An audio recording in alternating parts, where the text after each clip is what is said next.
What are you eating? What the are you eating? Chocolates. Stop eating. Oh my god. I didn't know the show started. I want to get a little snack in me. But I'm down to talk to video games at the same time. No, snack after. Oh, I'm sorry. It won't happen again. Jesus Christ. Hello, everybody. Today we're going to be talking about... Finish chewing. This is supposed to be a professional podcast, and you're going to embarrass us in front of our guests by eating as soon as we start the recording? Okay, I eat and you poop your pants. So who's the true villain here? Dumb. Dumb. Dumb. Dumb. Dumb. Dumb. Dumb. Dumb. Dumb. Dumb. Dumb. Dumb. Dumb. Dumb. Dumb. Decisions.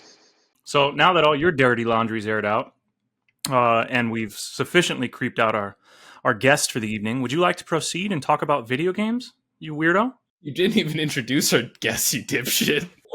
Well, I was getting to it. So our guest today is, what are we calling you? Pharaoh 2? Mesmerizer? Mezzadent. Mez.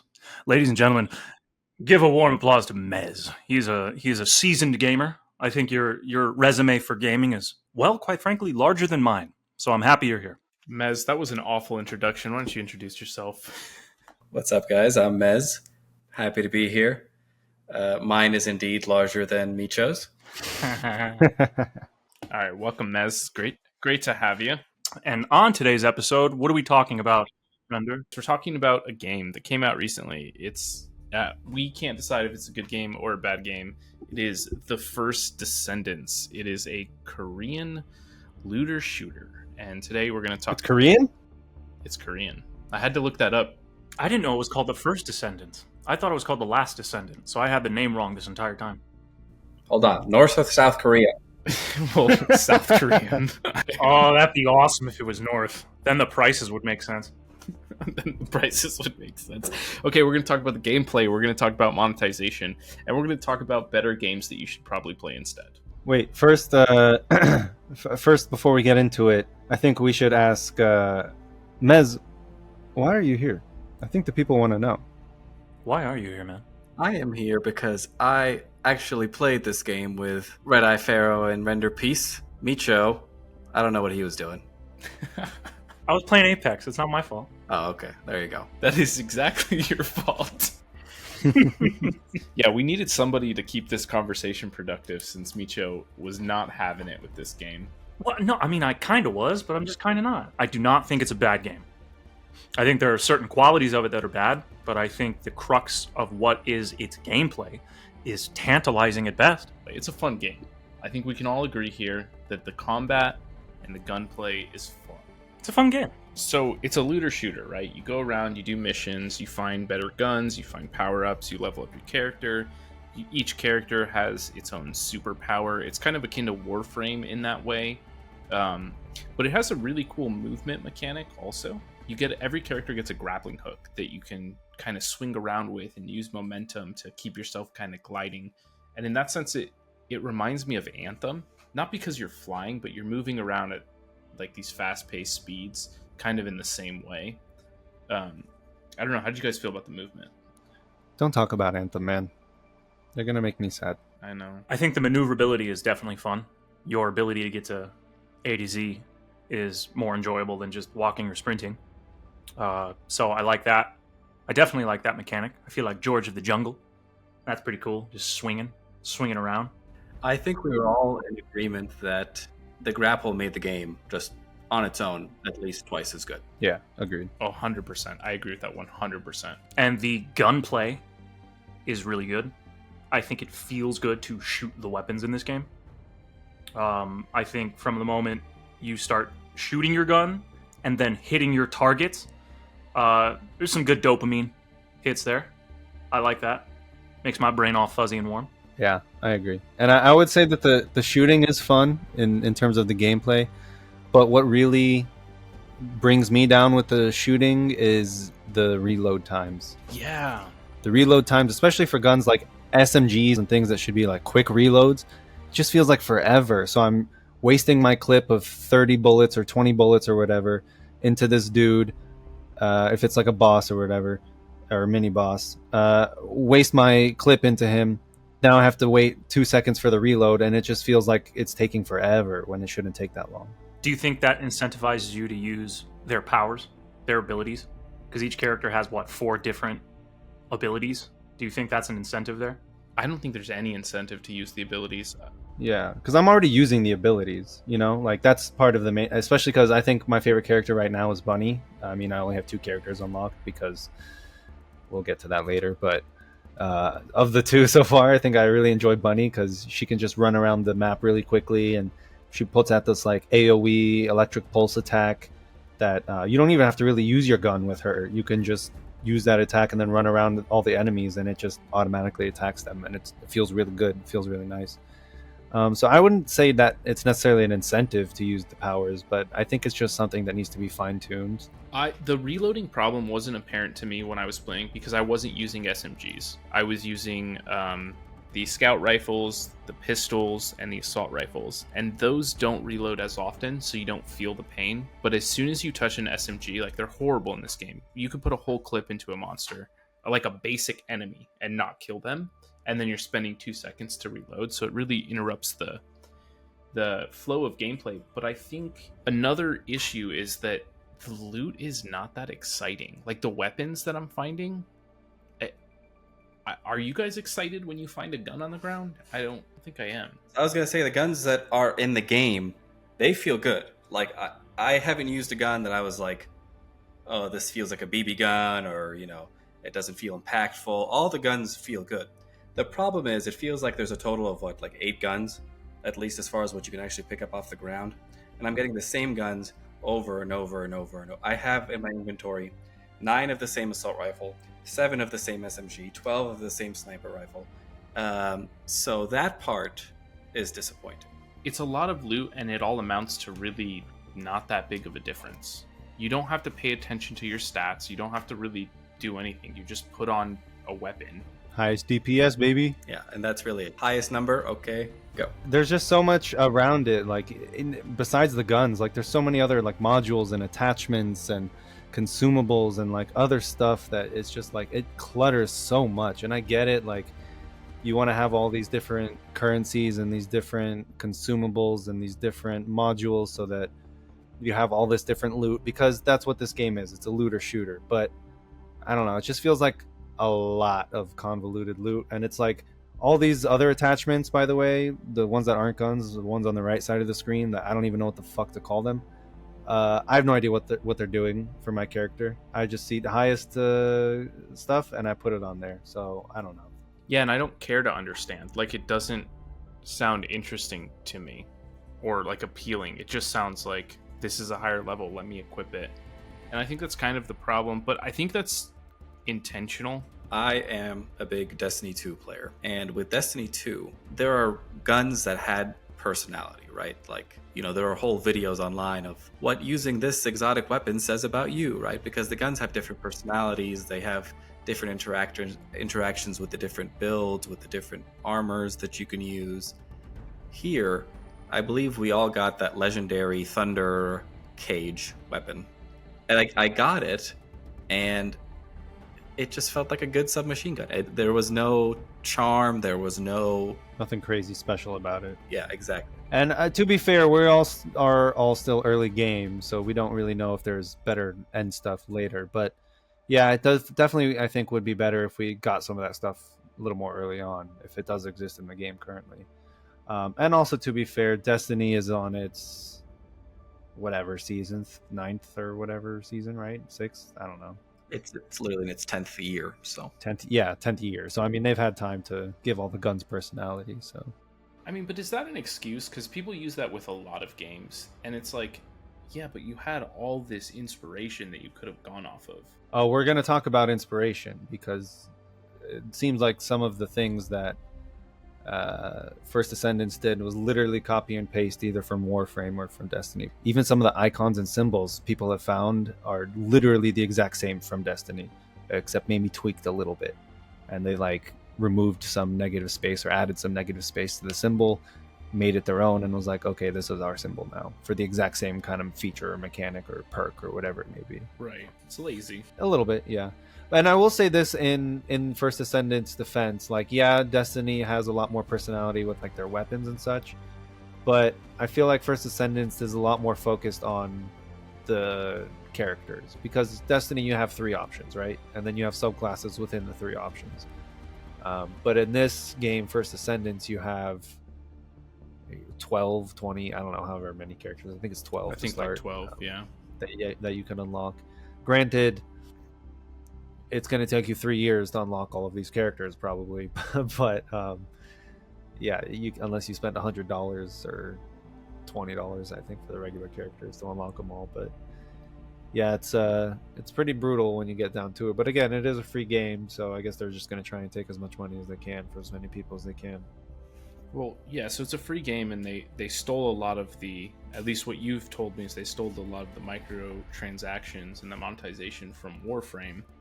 And I will say this game has the absolute most egregious microtransactions that I've ever experienced in a game. And to give an example, so you were talking about those components that you see on the right side of your character. I was going through trying to make my guy a little stronger because I was at this one crossroad where I couldn't beat the boss myself and there was nobody around.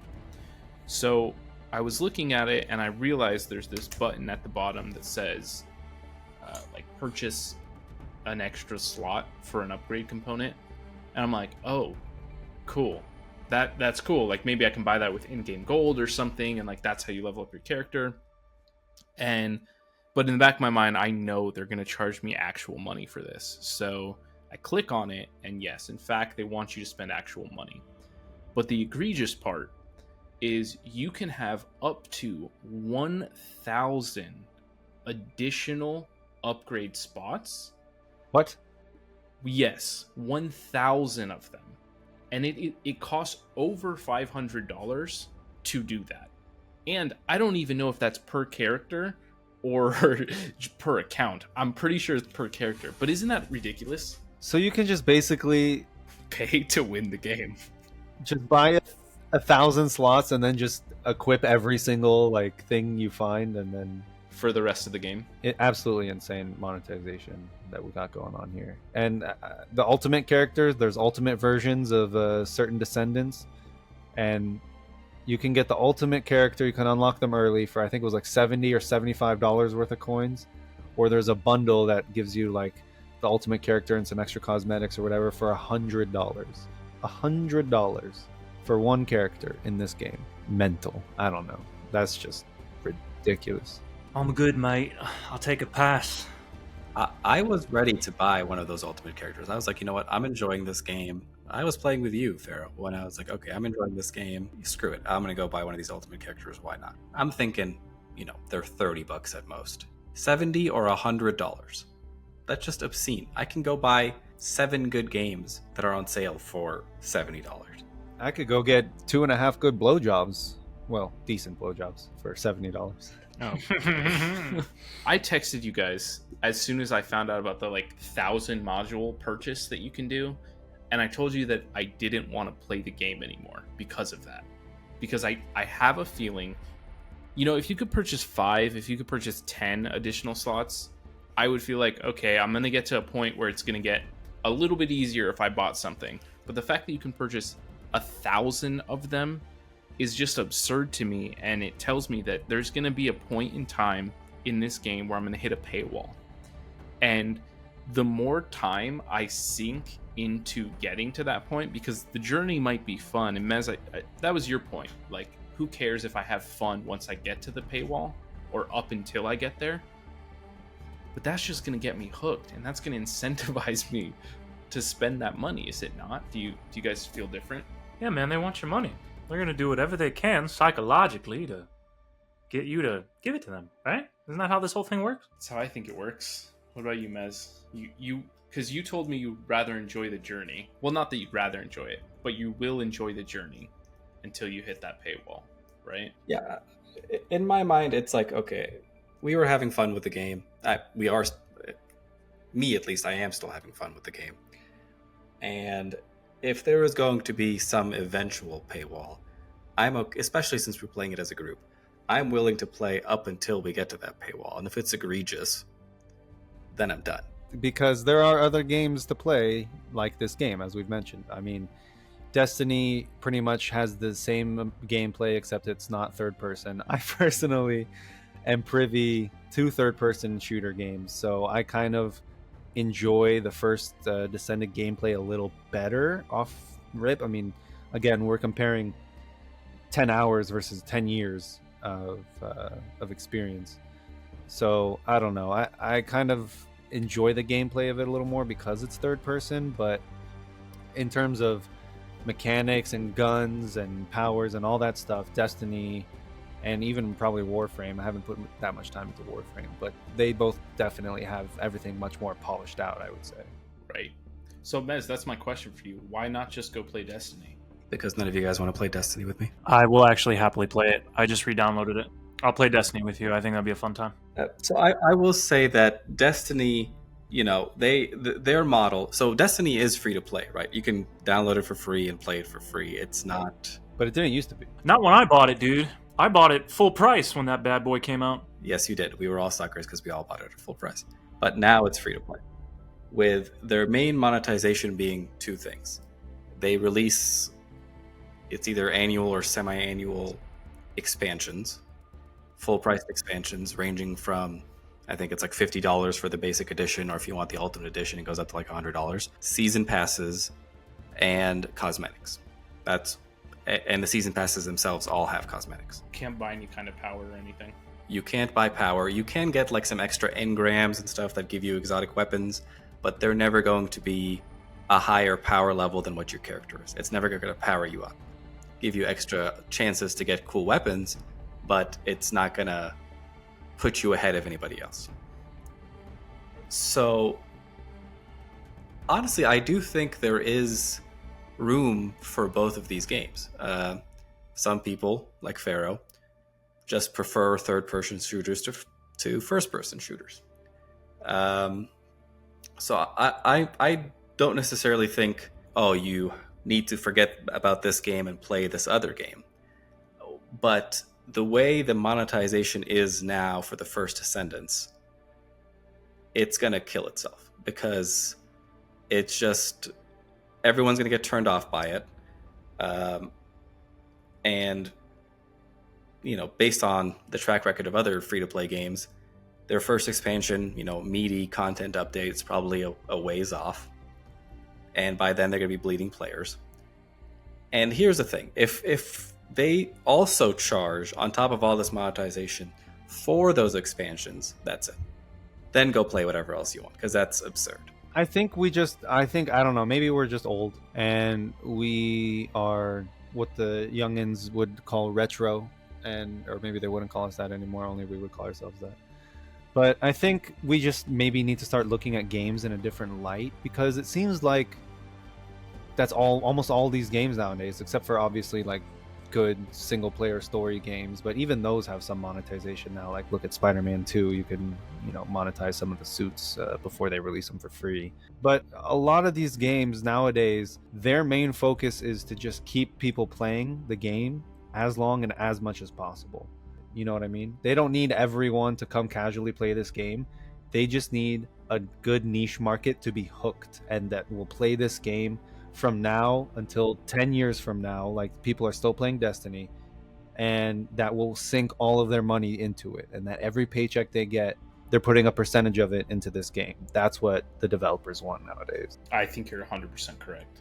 And I think this game, if this game lives, it's a pure example of everything you just said. Everything is a subscription service now, and video games aren't excluded. They're just doing it in sneaky ways. And I mean, yeah, people got upset at the notion of hearing like, oh, Grand Theft Auto 6 is going to be subscribe to play or pay to play, and you're going to have to pay every month if you want access to the game. And it's like, you kind of are now. Like, and for some games, to get full access to everything the game offers, you do have to pay every month or whenever they release a battle pass, whenever they release like certain content or expansions or whatever it is. If you want that aspect of the gameplay, you're going to have to pay for it. DLC, whatever it may be. See, I'm okay with that. Sell me a DLC, give me some new content. Sell me a skin, I'm cool with it. Sell me a battle pass that just gives me a reason to keep playing. Sure, it's every month, but it gives me an incentive to play. But don't sell me something that's just going to make me stronger. So let me throw a wrench into that, though. This game has no PvP. So how egregious is paying for power, really? I almost think that makes it worse. Why? Because you're designing the bulletproof sponge bosses, right? You're making these bosses harder so that you want to put more money to it. It's PvP, but it's PVD. It's player versus developer instead of player versus player. Honestly, That's a good one. PVD. Yeah, that's a good. But you heard it here first, folks. PVD. The term has been coined on the Dumb Decisions. But yeah, every other microtransaction in this game is. Actually, a few of them are actually not that bad because certain skins you can get for like 125 coins, which it's $5 for 450 coins. So you can get some of the skins for less than $5. That's good. Otherwise, it's like if you want the really cool looking skin though, it's $10 or it's $5. Like it's not less than $5. But there are some you can get for $5, and they give you some of the paints and stuff in game for free for beating the bosses a few times over and over again. So some of the cosmetics and stuff they do give you in game, which is nice. There is a decent balance of stuff you can get in game, but then when you go to, like Mez said, like, oh, I was considering buying the ultimate version, and then he goes and sees the price and it's $100 or $70, it's just like, nope, immediate turn off. And Farrah, you probably have the most experience with the crafting system. Do you want to kind of explain how it works? I don't. Because it's just so awful. There's just so much to it, and it's so, I mean, the crafting, I mean, at its basic core, like you have to break down the loot that you don't want and just disassemble it, right? Mm-hmm. And then you go to the specific woman in the town, which, okay, by the way, here's my biggest gripe with games like this. All these looter shooters, all these games, Destiny, I don't care, whatever these fucking games are. I'm tired of these giant ass hub worlds where you cannot find shit. You cannot find any of these freaking people you need to find. Give me a white room with 8 people in a row standing there. They don't even have to be people. 8 markers in a row with what I need to do, and let me go play the fucking game. I don't need any of this other bullshit with the world and this dude's in a stand over here and this guy's underground over here. I can't fucking figure out how to run around this fucking world, and I don't want to memorize your fucking shitty map. There we go. Let it out. Give me 8 people in a row with fucking what I need to get done, and let's get on with it. All right, sorry, rant over. So, Meacho, you and I have talked about this before, and games do this because they want immersion. They want the world to feel alive. They want the buildings to feel full and the towns.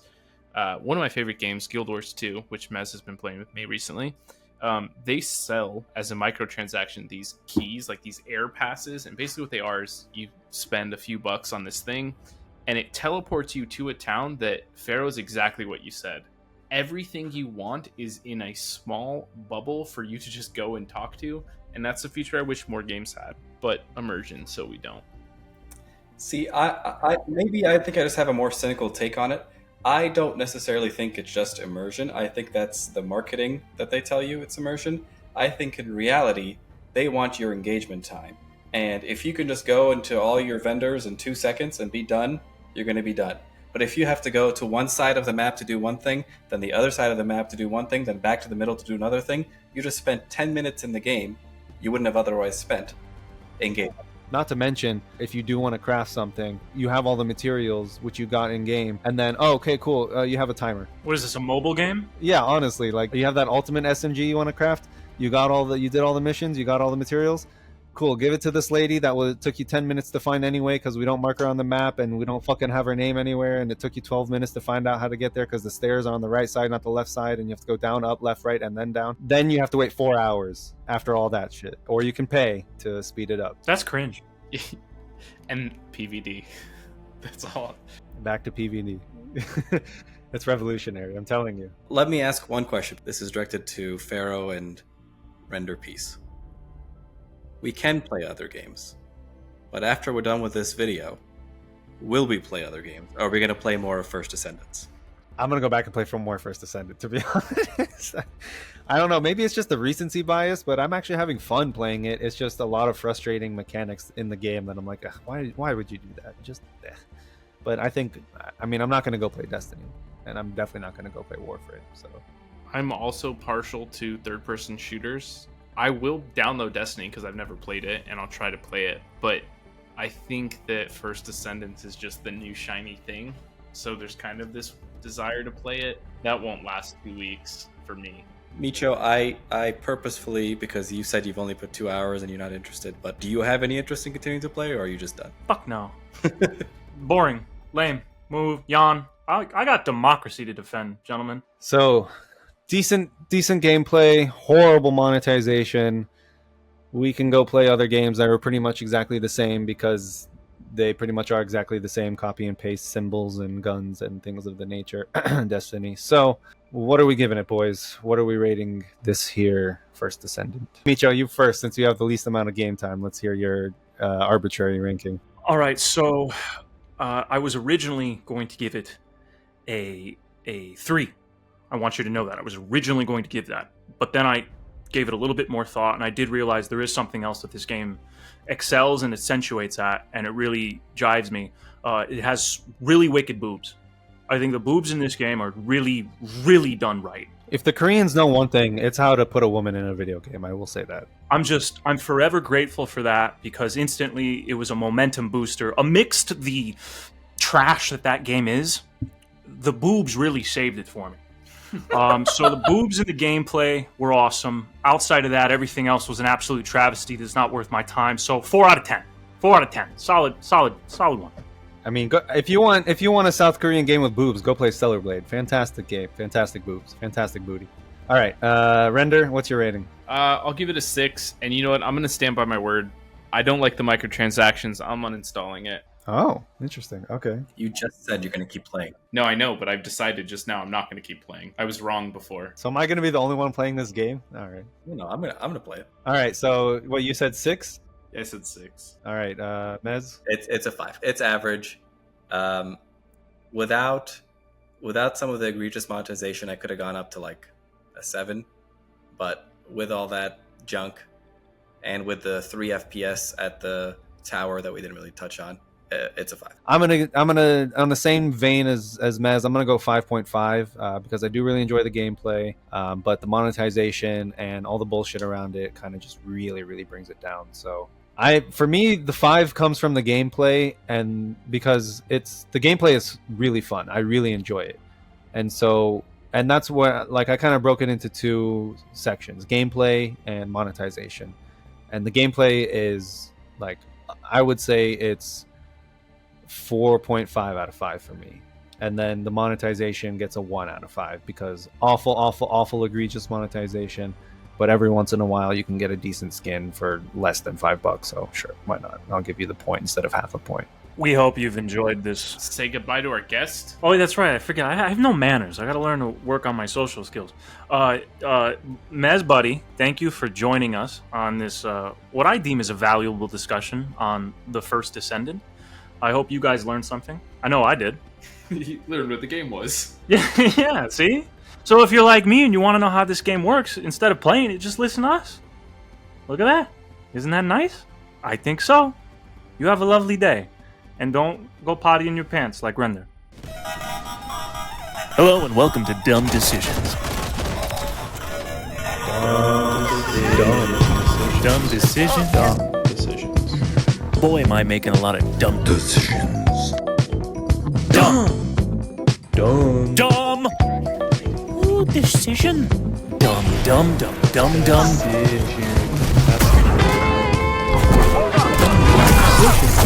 Stupid ass moronic dumb decisions.